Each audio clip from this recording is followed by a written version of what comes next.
unbelief.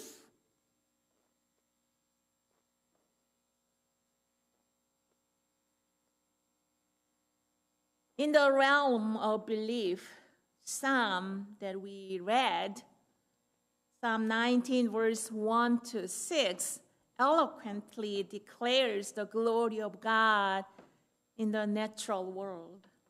The order, purpose, and beauty of nature serves as evidence of God's existence, transcending religious boundaries.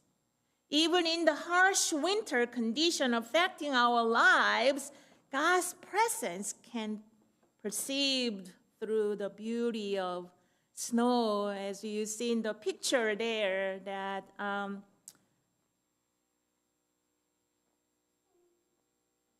lot of snow, but it's beautiful with snow, and also its role in nature. God is in nature. Even unbelievers see God in nature, in God's wonders of the world. And also, even scientists, many scientists believed God's existence. There is conflict between science and faith that often arises from misconception about biblical creation stories, treated as scientific account rather than symbolic, poetic expression of God's role as the creator. Evaluating these stories based on modern science misunderstands the purpose to convey the why and who of creation beyond the scientific how.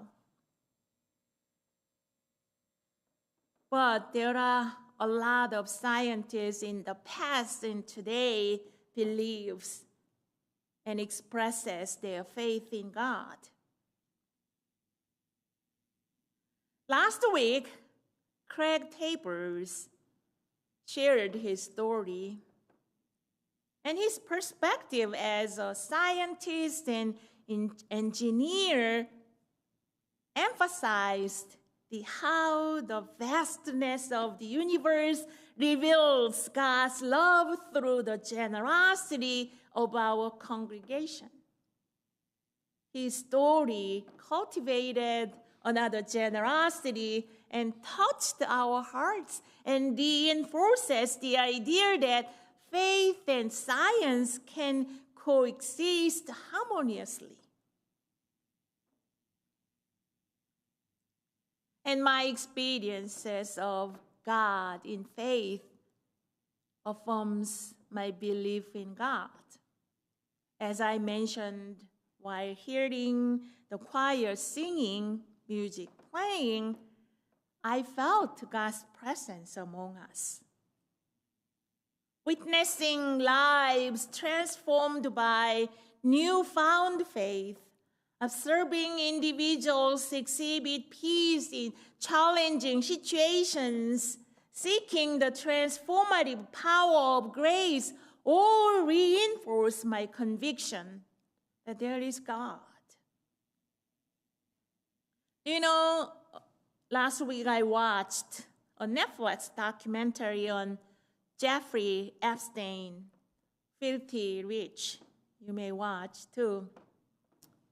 That highlighted the existence of God through justice. I thought if there is a face of evil, it looks like Jeffrey Epstein. Despite the graphic description of sexual abuse and trafficking and systemic injustice, power and money, the unsealing of the case in 2018 brought some level of justice and freedom for the hundreds of victims. That documentary served as a powerful affirmation of God's presence and justice, especially in the moments of darkness. And as I heard Susan's story on Martin Luther King Jr.'s life journey and his faith, it inspired me. And also, God has been working to bring justice in this broken world in order to let each one know that they are beloved child of God. What is your experience of God lately? Would you like to turn to your neighbor, grouping 2, and share about your personal experience of God that you experienced lately? Look for your companion, 2 or 3, 1 minute each, share that.